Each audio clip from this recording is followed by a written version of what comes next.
the untamed expanse of America's wilderness, where ancient trees tower like sentinels and shadows twist into shapes that defy reason, there exists a primal terror that seeps into the bones of those who dare to venture too far from civilization.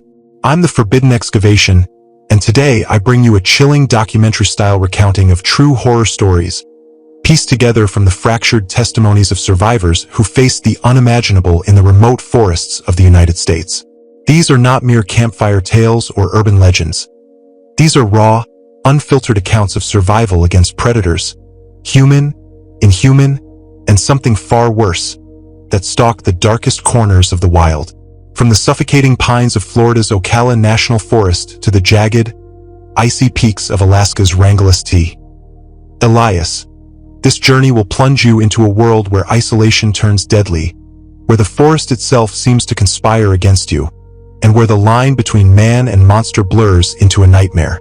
So, I ask you, dear reader and listener, could you survive a night in an RV, knowing that something ravenous is circling just beyond the firelight? Have you ever felt the suffocating weight of being watched in the dark, with no one to hear your screams? If you dare, step into these haunted woods with me. Chapter 1. Ocala National Forest, Florida, 2017. Kenton Dracott's Night of Loss. Kenton Dracott thought he knew what he was getting into when he packed his creaky old Winnebago in the spring of 2017 for a camping trip in Florida's Ocala National Forest. At 35, he was a man teetering on the edge of burnout, his city job as a mid-level accountant draining the life from him with its endless spreadsheets and fluorescent lights. The forest, with its sprawling 600 square miles of dense pine and cypress, its air thick with the earthy scent of damp soil and sticky sap, promised a reset. He brought along his wife, Dana, 32, a freelance graphic designer whose patience with Kenton's constant complaints had worn thin, and his two friends, Keith, 38, a construction worker fresh off a bitter divorce, and Marcel, 29, a wiry bartender nursing a shoulder injury from a bar fight gone wrong. Each of them carried their own baggage, their own reasons for escaping into the wild, but Kenton clung to the hope that the forest would strip away their tensions and bring them closer. They arrived late on a Friday morning, the Winnebago rattling down a pitted dirt road until they found a clearing near a small, unnamed lake, its surface a mirror for the bruised purple sky above. The clearing was a perfect circle of packed earth, surrounded by towering pines draped in Spanish moss that hung like ghostly veils, swaying faintly in the humid breeze. Dana immediately set to work snapping photos for Instagram, her laughter a rare, bright sound as she framed shots of the moss against the fading light, her dark hair catching the golden hues of the afternoon sun. Keith and Marcel, meanwhile, bickered over the best way to start a campfire, Keith insisting on a teepee structure while Marcel, ever the contrarian, argued for a log cabin style. Their voices, gruff but familiar, mingled with the rustle of leaves and the distant croak of a frog, creating a comforting hum that eased Kenton's nerves. He busied himself with the RV, tightening a loose cabinet door and checking the generator, though he couldn't shake the feeling of Dana's exasperated glances every time he muttered about the vehicle's quirks. As the afternoon deepened into a hazy, golden glow, they decided to stretch their legs with a short hike along a trail that looped around the lake. The path was narrow, barely more than a deer track, winding through a forest that seemed to close in around them with every step.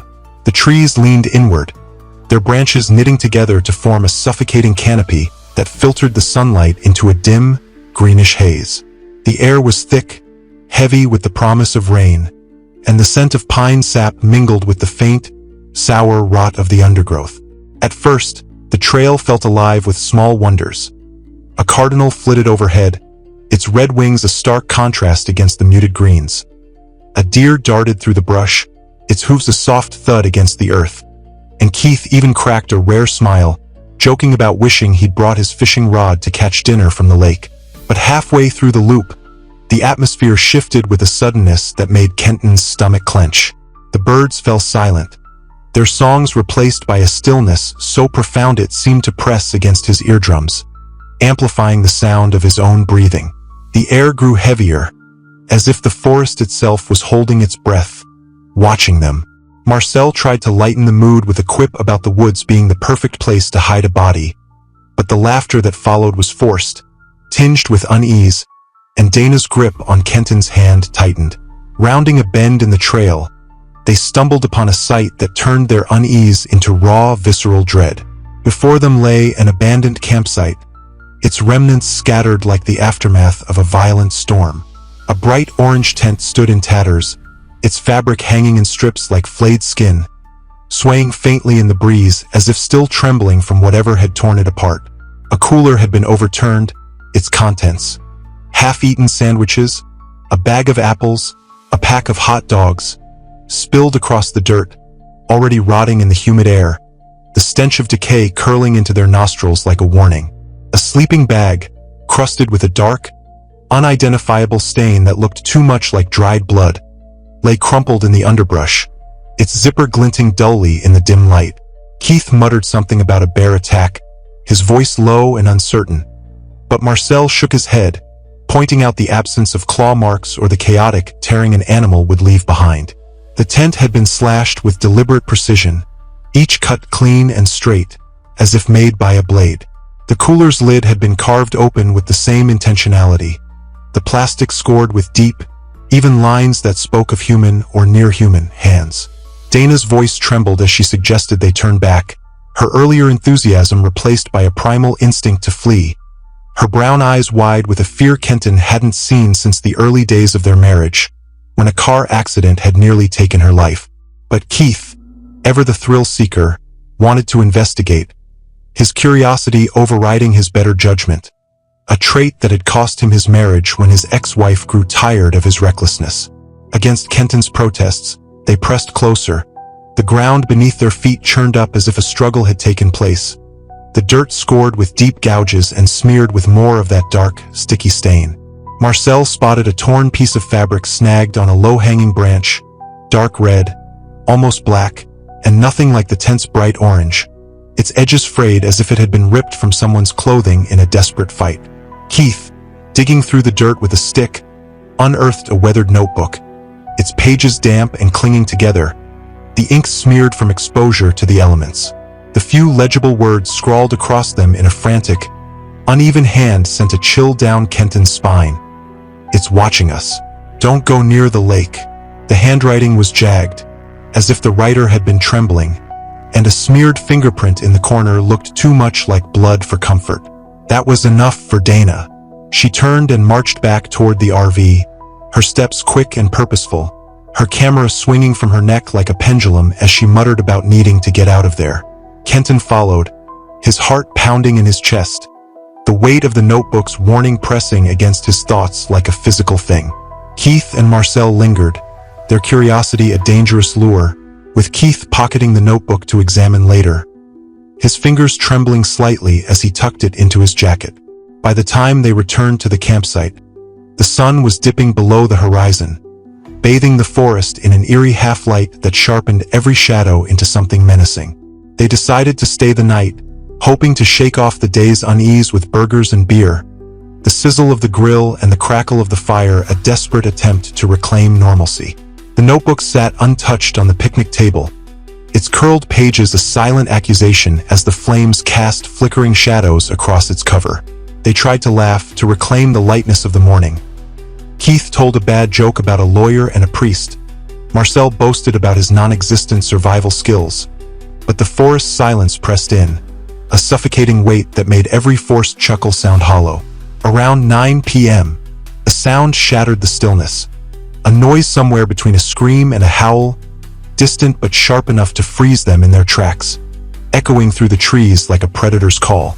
Marcel tried to brush it off as a bobcat, his voice cracking on the words, but Dana pointed out the obvious. The forest had gone dead silent again, no crickets, no frogs, nothing but the faint crackle of their dying fire. Keith, playing the tough guy, grabbed a flashlight and announced he was going to check it out, his bravado a thin mask for the fear flickering in his eyes. Marcel followed despite Dana's pleas, his injured shoulder making his movements stiff and awkward as he trailed behind Keith into the darkness. Kenton wanted to go after them, but Dana's grip on his arm held him back, her voice firm and trembling. "They'll be fine. We don't need all of us wandering off.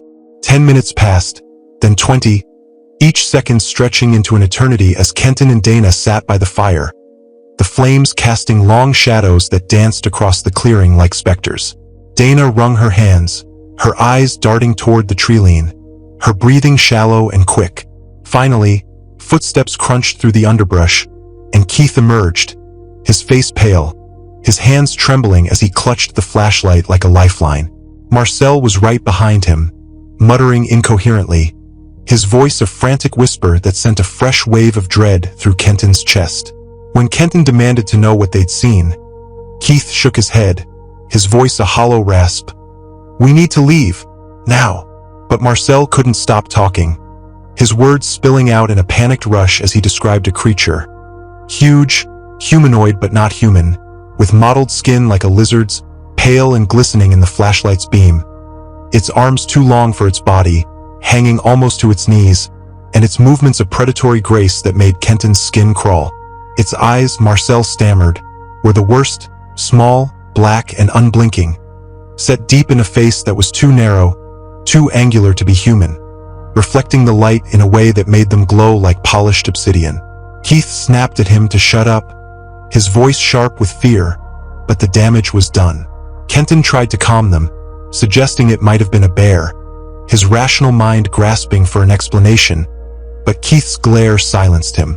"Does a bear rip a tree in half with its bare hands?" He spat, holding up his flashlight, its lens cracked and smeared with something dark and sticky that smelled faintly of copper. They packed in a frenzy, shoving chairs and coolers into the RV with no regard for order, the clatter of metal and plastic a chaotic soundtrack to their panic. Dana kept asking if they should call someone, her voice small and shaky, but Keith insisted no one would believe them, his hands shaking as he shoved the notebook into his bag.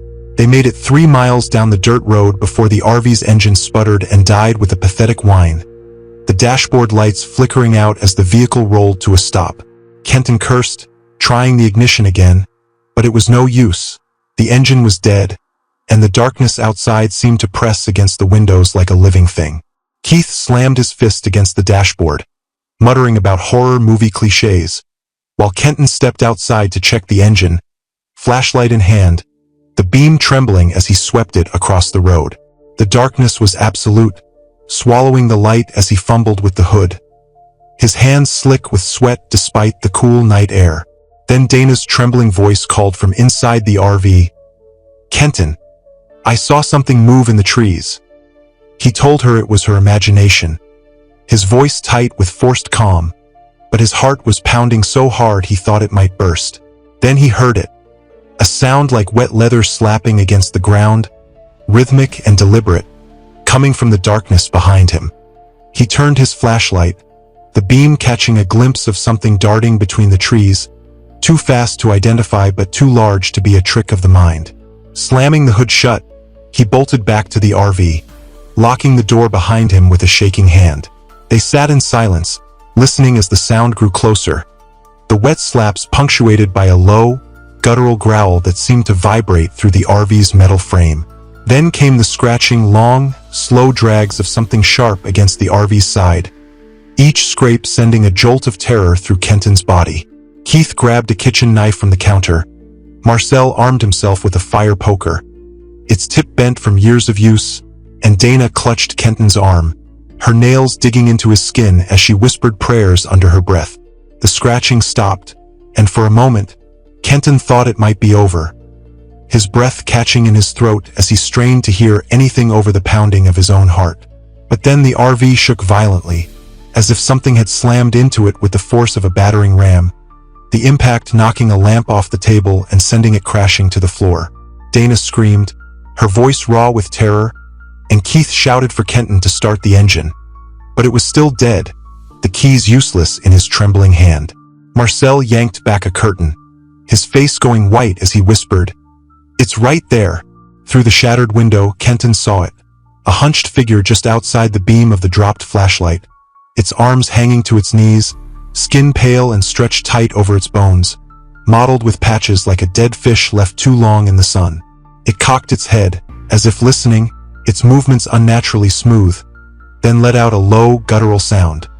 A predator's warning, a sound that seemed to claw its way into Kenton's mind, before lunging forward with a speed that defied reason. The window shattered inward, glass spraying across the RV's interior, and Marcel screamed as the creature grabbed him, its long, clawed fingers wrapping around his arm with terrifying strength.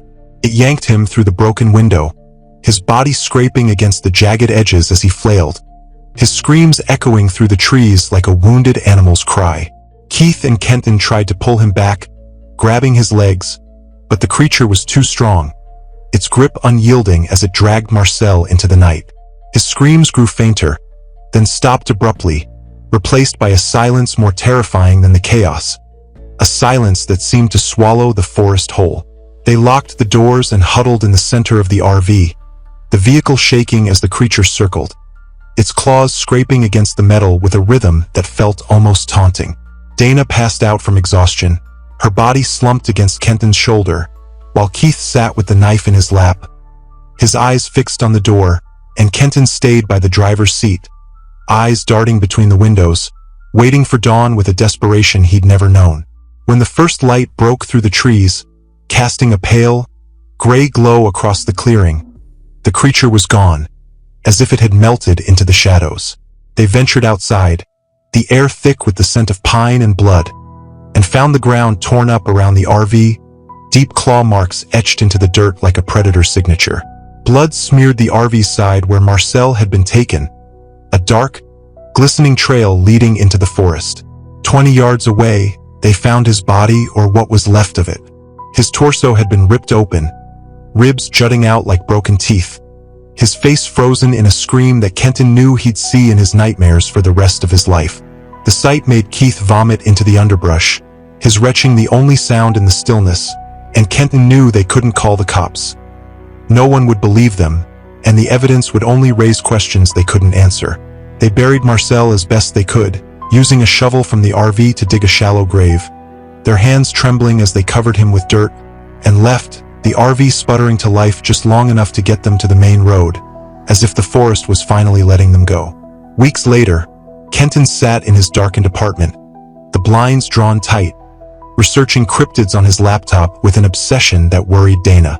He stumbled upon legends of the Wendigo, a creature born of starvation and desperation, but even that didn't fit. The thing they'd seen wasn't skeletal or emaciated. It was muscular, deliberate, its movements calculated in a way that spoke of intelligence, not madness. Whatever it was, it wasn't human, and Kenton couldn't shake the feeling that it wasn't done with him. Sometimes, late at night, when the apartment was silent, he still hears that wet, slapping sound, the rhythm of the creature's steps echoing in his mind, and he wonders if it's coming for him, if the forest ever truly lets its prey go. Chapter 2, Ouachita National Forest, Arkansas, 2015. Kenton Dracott's second encounter. 2 years before the nightmare in Ocala, in the late summer of 2015, Kenton Dracott had another brush with terror in Arkansas's Ouachita National Forest, an experience that should have been a warning of the horrors to come. At 33, Kenton was still finding his footing as an outdoorsman, often teased by his then-fiancée, Amanda, for his love of air conditioning and Wi-Fi, his idea of roughing it usually involving a hotel with a decent continental breakfast. This trip with his friends Miles, 34, a pragmatic mechanic with a knack for fixing anything, and Derek, 31, a lanky graphic designer with a penchant for bad puns and practical jokes, was meant to earn Kenton some bragging rights, a chance to prove he could handle the wild. They drove 5 hours from Little Rock to a remote clearing near a trickling creek in the Ouachita, a forest sprawling across 1.8 million acres of rolling hills and dense pine, its air heavy with the scent of earth and resin, the kind of place that felt both timeless and foreboding. They arrived just after noon, the sun high and unrelenting, casting sharp shadows across the clearing as they parked the RV near the creek, its gentle murmur a soothing backdrop to their setup. The clearing was a small oasis in the forest's dense embrace, surrounded by towering pines that stretched toward the sky, their needles carpeting the ground in a soft, rust-colored blanket. A few scraggly oaks dotted the edges, their gnarled branches reaching out like skeletal hands, and the creek's banks were lined with smooth, moss-covered stones that glinted in the sunlight. They set up folding chairs around a fire pit, cracked open a cooler of beers, and settled into the solitude, the forest stillness wrapping around them like a heavy cloak. Miles, ever the practical one, checked the RV's tire pressure and secured their food in bear-proof containers, while Derek entertained them with a dramatic retelling of his latest failed date, his hands waving wildly as he mimicked the woman's exasperated expression. Kenton, meanwhile, felt a flicker of pride as he managed to start the campfire without Miles' help, the flames catching quickly and casting a warm glow across their makeshift camp. By dusk, the forest's charm began to shift, its beauty taking on a darker edge. The birds' cheerful chirping gave way to the rhythmic hum of cicadas, their song rising and falling like a heartbeat, and the dense canopy turned the fading sunlight into a dim, twilight haze that made the shadows stretch long and jagged across the clearing. They built a larger fire, the crackle of burning wood a comforting counterpoint to the forest's growing silence, and cooked steaks on a portable grill, the savory aroma mingling with the pine-scented air. They laughed at Derek's terrible jokes, mostly puns about trees and bears that made Miles groan, and tried to ignore the creeping tension that settled over them as the darkness deepened. Later, as they sat around the fire, Miles mentioned a missing hiker poster he'd seen at the ranger station near the forest's entrance. A man named Nolan, 42, who had vanished weeks ago near their location, his photo showing a bearded face with tired eyes, a man who looked like he'd been running from something long before he disappeared.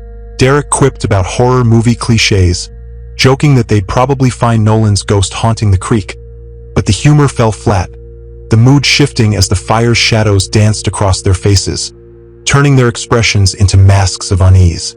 Around midnight, Kenton woke to a noise, faint twigs snapping outside the RV, the sound sharp and deliberate in the stillness, like footsteps circling their camp. He sat up in his bunk, his heart thudding against his ribs, and peered out the small window above his bed, expecting to see Derek pulling one of his pranks, perhaps sneaking around with a flashlight to scare them. But Derek was still asleep by the fire pit, his snores audible through the thin RV walls. His lanky form sprawled across a chair with a beer can still clutched in his hand. Miles, bunked below Kenton, whispered from the darkness, his voice tense and low. "Did you hear that?" The snapping grew louder, more rhythmic, human footsteps, not the random scuttle of a raccoon or deer, each crunch of leaves and twigs sounding closer, more deliberate, as if someone or something was stalking the perimeter of their camp. Then came a heavy thud against the RV's side, making the vehicle shudder, the sound reverberating through the metal frame like a drumbeat. Another thud followed, this one harder, accompanied by a scraping noise, like metal dragging against the RV's exterior, slow and deliberate, as if testing its strength. Kenton grabbed Derek's comically oversized machete, a gag gift from a bachelor party that had somehow become their go-to camping weapon. Its blade dull but heavy in his hand, while Miles clutched a flashlight, his knuckles white around the handle, the beam trembling as he aimed it toward the door. They exchanged a look, a silent agreement to check outside, though every instinct screamed at Kenton to stay put, to barricade the door and wait for dawn. Peering through the windshield, they saw a figure standing just beyond the firelight's dim glow, tall and lanky, dressed in a tattered flannel shirt that hung off his frame like a shroud, his hair a wild tangle of dirt and leaves, matted with something dark and sticky. He held a crowbar in one hand, its edge glinting faintly in the firelight, his posture stiff and unnatural, as if he'd forgotten how to move like a human. He stood motionless, staring at the RV with an intensity that made Kenton's blood run cold, then tilted his head at an impossible angle, his neck cracking audibly as he raised the crowbar to point directly at them, the gesture a silent threat that needed no words. Miles shook Derek awake, his voice urgent, and Derek grabbed a frying pan as a makeshift weapon, his usual humor replaced by wide-eyed fear as he took in the scene. The man advanced, his movements slow and deliberate, each step crunching against the pine needles with a weight that spoke of purpose. When he reached the RV, he brought the crowbar down hard against the side, the metal clang echoing through the clearing like a gunshot, the impact shaking the vehicle and sending a jolt of adrenaline through Kenton's body. Derek yanked the door open, shouting for the man to back off, his voice cracking with fear, but the man lunged with a guttural scream, swinging the crowbar wildly, his eyes wild with a madness that made Kenton's stomach churn. Derek slammed the door shut just in time, the crowbar striking the metal with a deafening bang that left a dent the size of a fist, the sound reverberating through the RV like a death knell. They needed to escape, but the man was blocking the driver's side, pacing back and forth with the crowbar dragging against the ground, the scraping sound a taunting reminder of their predicament. Derek, thinking fast, threw open a side window and hurled the frying pan with all his strength, the heavy iron striking the man in the shoulder with a dull thud. The man let out a low, animalistic growl, his head snapping toward the window, his eyes narrowing with a predator's focus, giving Miles just enough time to scramble to the driver's seat and start the RV. The engine roared to life, a sound that had never been so welcome, and Miles floored the gas, the RV lurching forward as they sped out of the clearing, swerving around the man, who stood motionless in the middle of the path, his figure shrinking in the rearview mirror until the darkness swallowed him whole. They drove in silence, the only sound the hum of the engine and their ragged breathing, until they reached a small town just outside the forest, its single gas station a beacon of safety in the early morning light. They reported the incident to the local authorities, a grizzled sheriff with tired eyes who listened to their story with a mix of skepticism and concern, mentioning a hermit known for erratic, violent behavior, a man who had been living off the grid in the Washita for years, surviving on what he could scavenge or steal. The sheriff promised to look into it, but his tone suggested he'd heard similar stories before, each one ending with more questions than answers. Weeks later, Kenton saw a news report on a local Arkansas station about human remains found in the Washita forest, buried in a shallow grave not far from their campsite. The bones identified as belonging to a missing hiker, possibly Nolan, though the report didn't say. The discovery confirmed just how close they'd come to disaster, and Kenton couldn't shake the image of the man's tilted head, the way his eyes had locked onto them with a hunger that wasn't entirely human. The experience left him shaken, a prelude to the horrors he'd face in Florida 2 years later, a reminder that the wilderness holds its secrets close, and some of them are better left undisturbed. Chapter 3, Northern Montana, 2006, An unnamed survivor's brush with the inhuman. In the late summer of 2006, an unnamed survivor and his brother-in-law, Nate, sought solace in the backwoods of northern Montana near the small town of Libby, a place where the wilderness stretches for miles, untouched and unyielding. The survivor, 41, was a man battered by life's relentless grind. A recent divorce had left him hollow. His job as a factory foreman in Spokane had been downsized, and the weight of his failures pressed against him like a physical thing. Nate, 38, a burly mechanic with a quick laugh and a knack for fixing anything, suggested the trip as a way to heal, a chance to escape the noise of the world and find peace in the wild. They rented an overpacked RV, its cabinets rattling with every bump in the road, and drove deep into the forest, parking in a clearing a few miles from a fishing creek. The dirt road they'd taken so narrow that the pines clawed at the RV's sides, leaving faint scratches in the paint. The clearing was a small, uneven patch of earth surrounded by towering pines and dense brush, the ground carpeted with pine needles and dotted with the occasional wildflower, their yellow petals a stark contrast against the muted greens and browns of the forest. The air was crisp, carrying the sharp scent of pine and the faint, metallic tang of the nearby creek, its waters glinting silver in the afternoon sun. They set up camp with a practiced ease, unfolding chairs and stringing a hammock between two trees, the survivor's hands trembling slightly as he tied the knots, his mind still tangled in the wreckage of his marriage. Nate, sensing his brother-in-law's unease, cracked open a cooler of beers and handed him one, the cold can a small comfort as they settled into the quiet. The first evening was therapeutic, the stillness of the forest pressing against their skin like a balm, the only sounds the crackle of their campfire and the occasional hoot of an owl high in the trees. They swapped beers for whiskey as the night deepened, the amber liquid burning a warm path down the survivor's throat, loosening the knot in his chest as Nate told stories of his childhood fishing trips, his laughter echoing through the clearing like a beacon.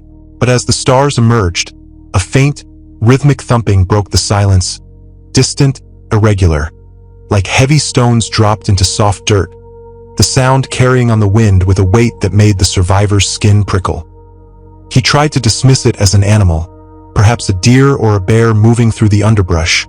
But Nate's raised eyebrow and the way he set his whiskey down with a deliberate slowness spoke volumes. They kept the fire burning longer that night, piling on logs until the flames roared, casting long, flickering shadows across the clearing.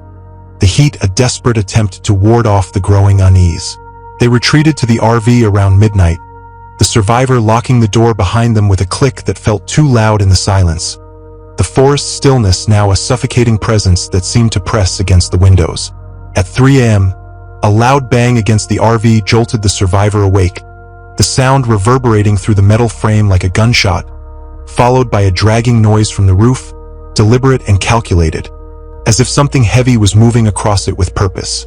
He sat up, his heart pounding, and shook Nate awake, his voice a harsh whisper. "You hear that?"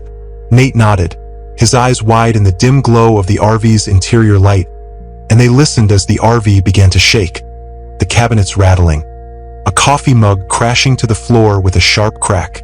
The dragging sound continued, slow and rhythmic, punctuated by a low, guttural hiss that seemed to come from everywhere and nowhere at once, the noise crawling under the survivor's skin like a living thing.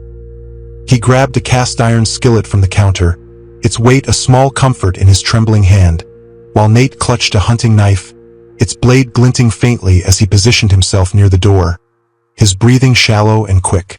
Peering out the small window above the sink, they saw a creature illuminated by a flickering flashlight the survivor had left near the fire pit. Crouched low to the ground, humanoid but wrong, its limbs too long and thin, like the branches of a twisted tree, its skin a mottled leather stretched tight over a frame that seemed to defy anatomy, its movements jerky and unnatural, like a marionette controlled by an unseen hand. It straightened to its full height, nearly 7 feet tall, its head cocked at an impossible angle, revealing a face with no discernible features.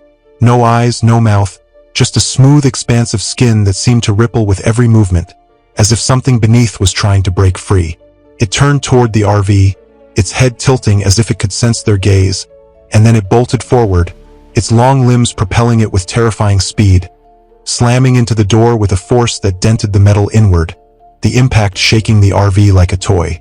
The creature's claws screeched against the metal as it circled the RV, its movements fluid and predatory, the guttural hiss growing louder, more insistent, a sound that seemed to vibrate through the survivor's bones. He swung the skillet at the window as the creature pressed against it, the glass cracking under its weight, but the creature barely flinched, its featureless face inches from his own, separated only by the thin pane of glass. Nate lunged forward, driving his knife through a gap in the door, and the creature let out a rasping scream, a sound that was neither human nor animal, before retreating into the darkness, its movements silent now, as if it had never been there.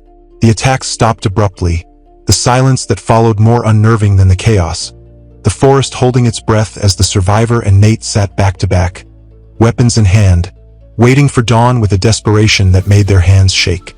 At first light, they ventured outside, the air heavy with the scent of pine and something else, something sour like rotting meat. They found deep gouges in the dirt near the fire pit, the ground torn up as if the creature had been pacing, and a tattered piece of cloth snagged on a nearby bush. Someone's shirt, torn and frayed, stained with a dark, sticky substance that wasn't blood but something thicker, more viscous. The RV bore claw marks along its side, deep and jagged, the metal scored as if by a blade, and the roof showed dents where the creature had climbed across it, each indentation a testament to its weight and strength. They packed up in silence, the survivor's hands trembling as he folded the chairs, Nate's jaw tight as he started the RV, and they drove out of the forest, the dirt road stretching endlessly before them, each shadow in the trees a potential threat. The survivor still wonders what that creature was. Its featureless face burned into his memory, a nightmare that follows him into every quiet moment. He can't sleep without a light on now, and the sound of twigs snapping outside his window sends him into a cold sweat, a reminder of the wilderness's hidden dangers, of the things that watch from the dark. Chapter 4. Gila National Forest, New Mexico, 2003. Oliver Bracken's tragic discovery. In the early fall of 2003, Oliver Bracken sought a reset in New Mexico's Gila National Forest with his wife, Clara, 29, a quiet woman with a love for photography, and his younger brother, Jeremy, 24, a recent college grad with a restless energy and a passion for adventure. Oliver, 31, was a high school history teacher whose life had been upended by his father's death from cancer the previous year, followed by financial troubles that had left him and Clara struggling to make ends meet. The trip was meant to clear his mind, a chance to reconnect with the people he loved most in a place where the world's noise couldn't reach them. They rented an RV, a clunky old model with a faded paint job, and drove deep into the Gila, a sprawling 3.3 million-acre wilderness of rugged mountains and dense forest, parking in a deserted campsite near a small creek, the air thick with the scent of pine needles and damp earth, the sky above an endless expanse of stars. The campsite was a small, rocky clearing nestled between two low ridges, the ground uneven and dotted with patches of wild grass. The creek's gentle trickle a constant whisper in the background. Towering ponderosa pines surrounded them, their bark rough and peeling, their branches heavy with needles that rustled in the breeze, casting dappled shadows across the RV. A few cottonwoods lined the creek, their leaves a vibrant yellow against the forest's muted greens, and the air carried the faint, sweet scent of wildflowers mixed with the earthy musk of the soil. The first evening was peaceful, almost idyllic. Oliver nursed a beer by the fire, the flames casting a warm glow across Clara's face as she flipped through a field guide to local birds, her fingers tracing the illustrations with a quiet reverence. Jeremy, restless as always, set up a small portable speaker, playing a playlist of classic rock that echoed faintly through the clearing, his laughter bright as he teased Oliver about his old man taste in music. They grilled hot dogs over the fire, the smoky aroma mingling with the pine-scented air, and watched the Milky Way stretch across the sky, a glittering tapestry that made the world feel both vast and intimate. But at midnight, a scream shattered the calm, high-pitched, animalistic, raw with terror, coming from a couple's van parked 50 yards away, its outline barely visible in the moonlight. The sound cut through the night like a blade, sending a jolt of adrenaline through Oliver's body, his beer slipping from his hand and spilling into the dirt. Clara clutched his arm, her nails digging into his skin, her voice a whisper. "What was that?" Jeremy was already on his feet, his flashlight in hand, his jaw set with a determination that bordered on recklessness. Against his better judgment, Oliver grabbed his own flashlight and followed Jeremy toward the sound, telling Clara to stay by the RV, her protests fading behind him as he ran. The van's door was open when they reached it, blood streaking the side in long, glistening smears, the metallic scent heavy in the air. A man's body lay sprawled on the ground, his face shredded beyond recognition, his chest torn open, ribs glinting in the moonlight like broken ivory, his blood pooling in the dirt and soaking into the pine needles. The woman was gone, her absence a scream in itself, and Oliver's stomach churned as he realized they were too late. He sprinted back to the RV, his flashlight beam bouncing wildly across the ground, his breath coming in ragged gasps as he shouted for Clara. She was at the door, pale and trembling, her eyes wide with a fear that mirrored his own, but Jeremy was missing. He'd stayed behind to search the van, his curiosity outweighing his caution. Oliver grabbed a hatchet from the RV's toolbox, its handle worn smooth from years of use, and ventured back into the woods, calling Jeremy's name, his voice cracking with desperation. 50 yards from the van, he found Jeremy's camera, its strap broken, the lens cracked, lying in a patch of churned-up dirt scored with drag marks, as if something, or someone, had been pulled away against their will. Then he saw it, crouched over a deer carcass in a small clearing, a creature pale and hairless, its limbs spider-like, unnaturally long and thin, its head disproportionately large, veins pulsating beneath taut, translucent skin that seemed to glow faintly in the moonlight. Its mouth opened wide, revealing jagged, glass-like teeth that glinted like shards of ice, and it tore into the deer with a ferocity that made Oliver's blood run cold, the wet sound of ripping flesh echoing through the trees. The creature turned, its head snapping toward Oliver with a speed that defied reason, its movements jerky and insect-like, and it charged, covering the distance between them in seconds, knocking Oliver to the ground with a force that drove the air from his lungs. Its claws grazed his ribs, leaving shallow, burning cuts, the pain sharp and immediate as he kicked it off, scrambling to his feet and sprinting back to the RV, his flashlight lost in the chaos. Clara pulled him inside, slamming the door shut as the creature's arm slid through the roof vent, translucent and writhing, its claws snapping inches from her face, the stench of decay rolling off it in waves. Oliver swung the hatchet, severing the limb with a sickening crunch, yellow fluid spraying across the RV's interior, the creature's screech shaking the vehicle as it retreated into the night, its cries echoing through the forest like a banshee's wail. At dawn, they ventured out, the air heavy with the scent of blood and pine, and found Jeremy's remains near the van. His head crushed, his torso shredded, his blood soaking into the dirt in a dark, glistening pool. Footprints with 3 clawed toes, each print the size of a dinner plate, led deeper into the forest, disappearing into the underbrush like a ghost. The authorities, when they finally arrived, dismissed it as a bear attack, their voices clipped and dismissive, but a photograph on Jeremy's camera. A blurry image of the creature, its jagged teeth bared, its eyes glowing faintly in the flash, proved otherwise, a haunting piece of evidence that Oliver keeps in a locked drawer, unable to look at it but unable to let it go. He and Clara never camped again. The RV sold within a month, but the sound of claws on the roof still haunts him, a memory that wakes him in the dead of night, his heart pounding as he listens for the creature's return. Chapter 5, Oregon Wilderness, 2015. Victor Calloway's close call. Victor Calloway, 39, a software developer with a nostalgic streak, rented an RV in the summer of 2015 for a trip to Oregon's Clear Creek campground near Mount Hood, hoping to recapture the magic of the wooded trails he'd explored as a child. He brought his wife, Elena, 37, a nurse with a gentle smile and a love for the outdoors, her presence a grounding force against Victor's tendency to overthink.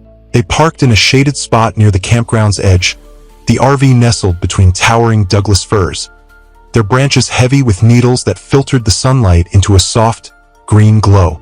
The air was rich with the scent of pine and damp earth, the ground carpeted with moss and fallen leaves, and a small creek ran nearby, its waters clear and cold, reflecting the jagged peak of Mount Hood in the distance.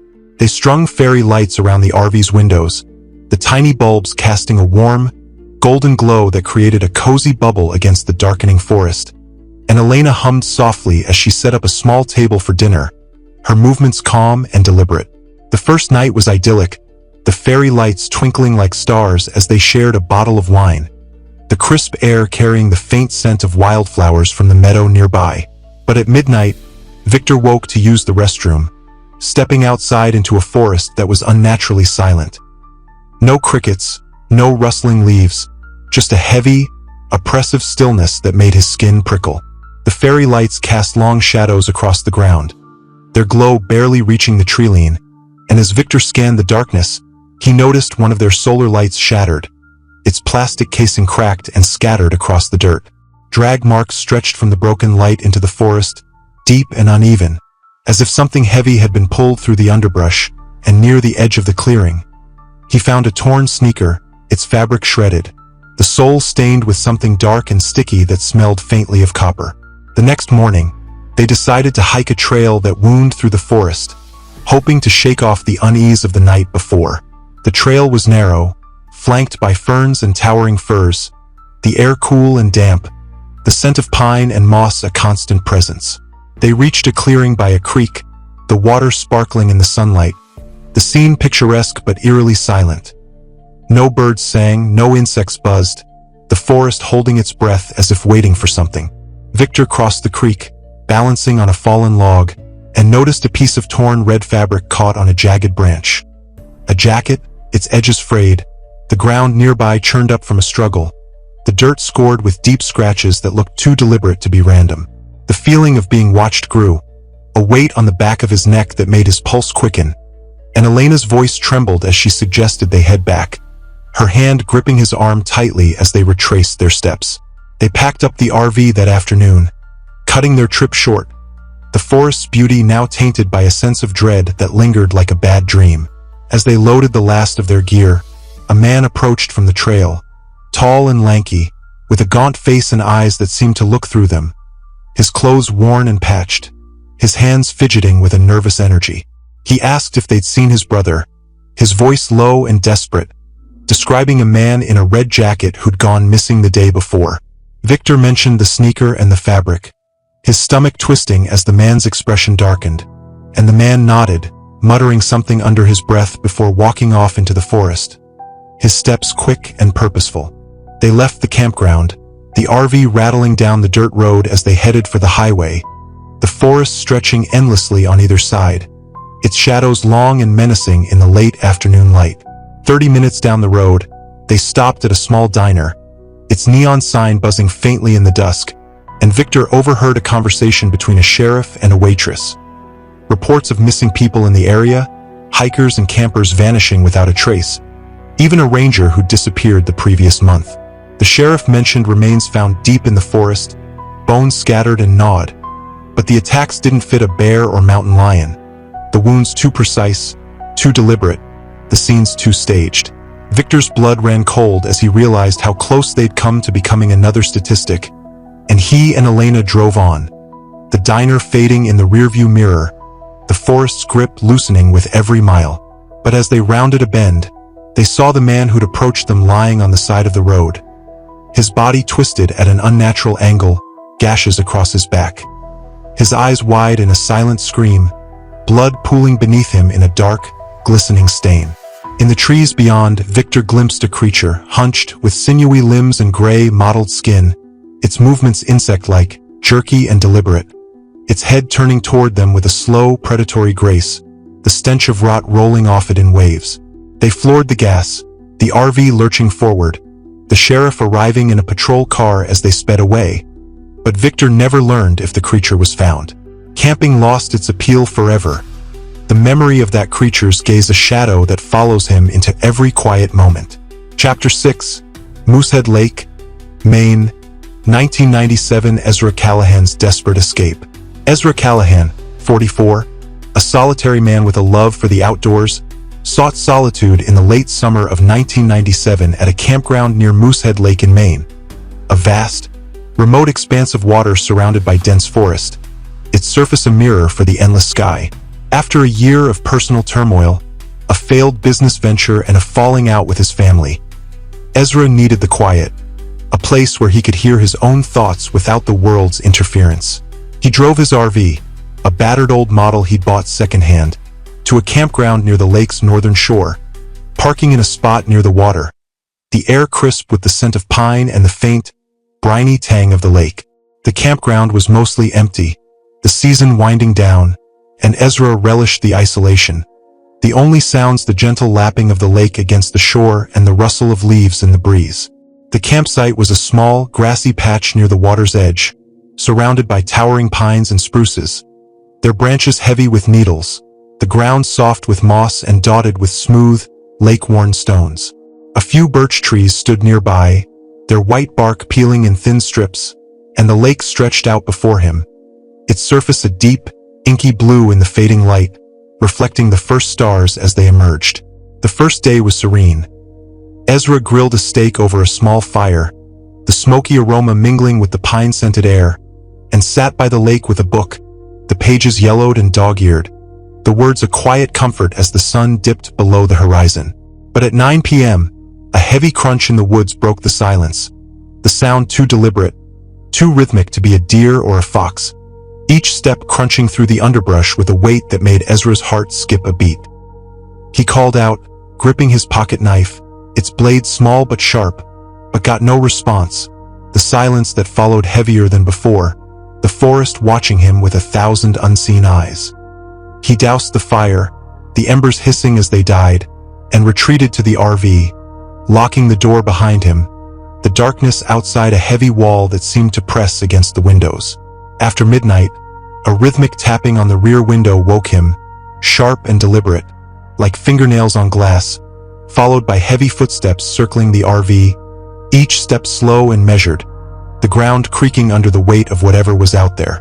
Ezra sat up, his pulse pounding in his ears, and peered through the window. his breath fogging the glass as he strained to see into the darkness.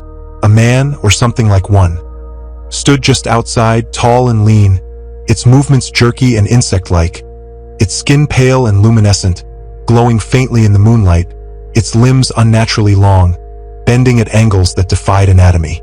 A guttural sound, low and wet, came from its throat as the door handle began to rattle violently, the metal creaking under the strain, the creature's strength evident in the way the door buckled inward with each pull. Then a crash. The creature broke through a side window, glass shattering inward, its translucent, mottled skin glistening as it forced its way inside. Its featureless face a smooth expanse of flesh with no eyes, no mouth, just a ripple of movement beneath the surface, as if something inside was trying to break free.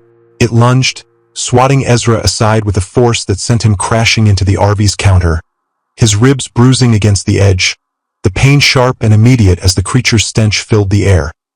A mix of decay and something chemical, like ammonia, burning his nostrils.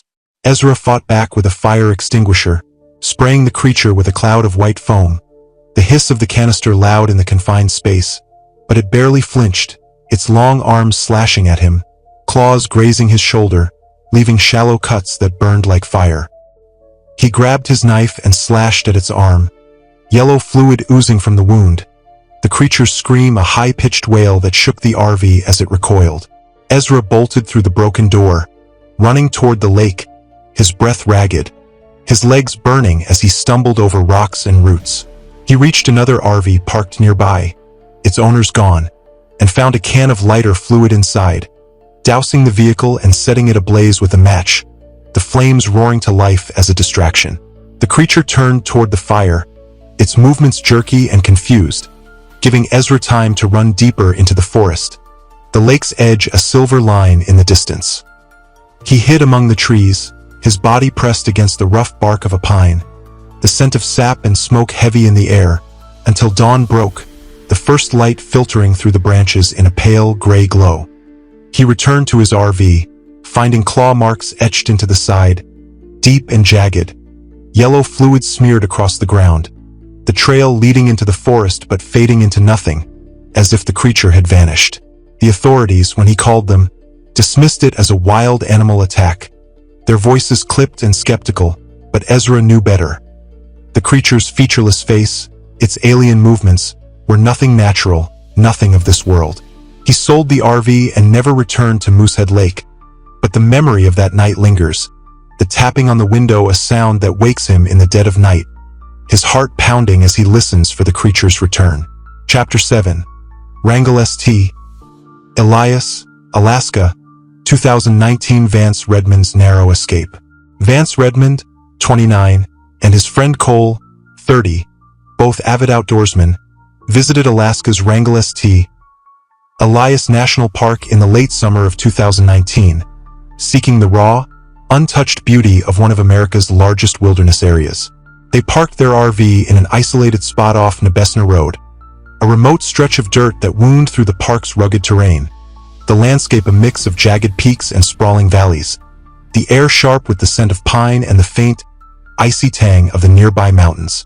The campsite was a small clearing near a trickling stream, the ground rocky and uneven, surrounded by dense spruce and alder, their branches heavy with moss that dripped like ghostly curtains, the sky above a deep, endless blue broken only by the occasional eagle soaring overhead.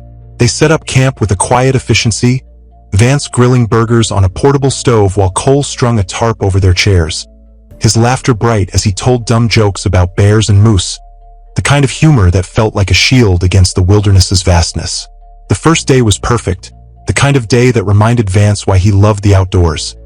The burgers were charred just right, the stream's cold water a refreshing shock as they waded in to cool off, and the hikes through the forest revealed views of snow-capped peaks that took their breath away. But at midnight, the forest fell silent, the usual chorus of crickets and frogs vanishing as if a switch had been flipped, the stillness so profound it felt like a weight on Vance's chest. At 3 a.m., heavy footsteps and a metallic scrape woke them, the sound echoing through the clearing like a warning, each step deliberate, each scrape slow and rhythmic, like a blade being dragged across stone. Vance grabbed a flashlight, his hand trembling as he swept the beam across the clearing, revealing 4 deep scratches on the RV's side. The metal scored as if by a claw, and a pile of rocks near the fire pit. A rusted hunting knife stabbed into the center, its blade smeared with dried blood. A warning, a marker, a threat. They packed up at dawn, the air heavy with the scent of pine and fear.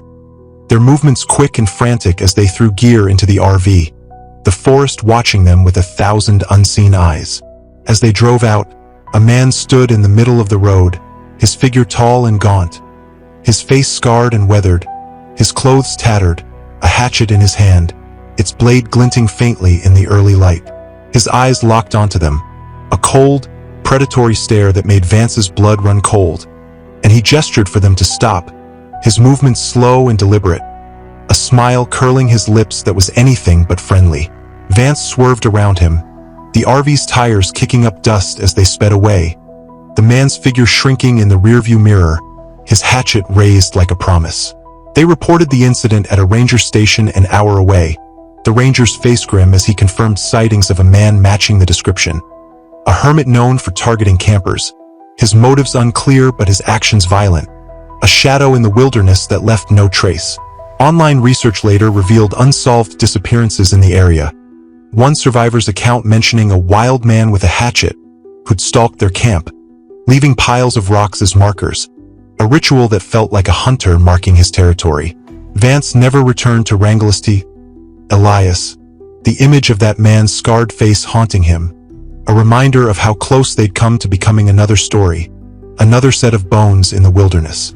He sold the RV, the scratches on its side a permanent scar, and now he sticks to city parks, the wild no longer a place of wonder but a place of terror, its shadows too deep, its secrets too deadly. These stories form a chilling tapestry across America's wilderness, each one a testament to the terror that lurks in the shadows of the forest. Kenton Dracott faced a lizard-like predator in Ocala National Forest in 2017. Its mottled skin and unblinking eyes a nightmare that stole his friend Marcel and left him haunted by the sound of its wet, slapping steps. In 2015, in the Ouachita National Forest, he narrowly escaped a violent hermit, the man's tilted head and crowbar a prelude to the horrors he'd face later, a reminder that the wild harbors human monsters as well as inhuman ones. An unnamed survivor in northern Montana in 2006 encountered a featureless creature, its jerky movements and translucent skin defying explanation. Its attack on their RV a memory that still wakes him in a cold sweat. Oliver Bracken's 2003 trip to the Gila National Forest ended in tragedy, his brother Jeremy torn apart by a spider-like creature with jagged teeth, its severed limb a gruesome trophy that Oliver can't bring himself to destroy. Victor Calloway's 2015 escape from Oregon's Clear Creek campground left him with the image of a sinewy, gray creature watching from the trees, its insect-like movements a shadow that follows him still. Ezra Callahan's 1997 encounter near Moosehead Lake introduced him to a featureless horror, its alien form and yellow blood a nightmare that shattered his love for the outdoors. And Vance Redmond's 2019 brush with a hatchet-wielding hermit in Rangelesti, Elias National Park confirmed the wilderness's human predators, the man's scarred face a haunting reminder of how close they came to death. The evidence is undeniable. Footprints with clawed toes, claw marks on RVs, bones in abandoned campsites, cryptic warnings scrawled in notebooks and carved into trees. The wilderness hides its predators well, whether they're human killers stalking their prey or inhuman entities that defy explanation, perhaps tied to ancient legends like the Wendigo, or something older, something that's been watching from the shadows since the forests were young. For the survivors, the scars are deep. Kenton hears the creature's steps in every quiet moment. Oliver sees its jagged teeth in his dreams. Ezra wakes to the tapping on his window, and Vance can't forget the hermit's cold stare.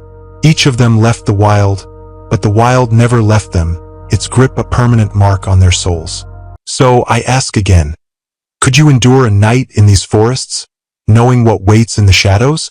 Share your own tales below, and subscribe to The Forbidden Excavation for more horrors from the unknown. The wilderness is watching, stay vigilant.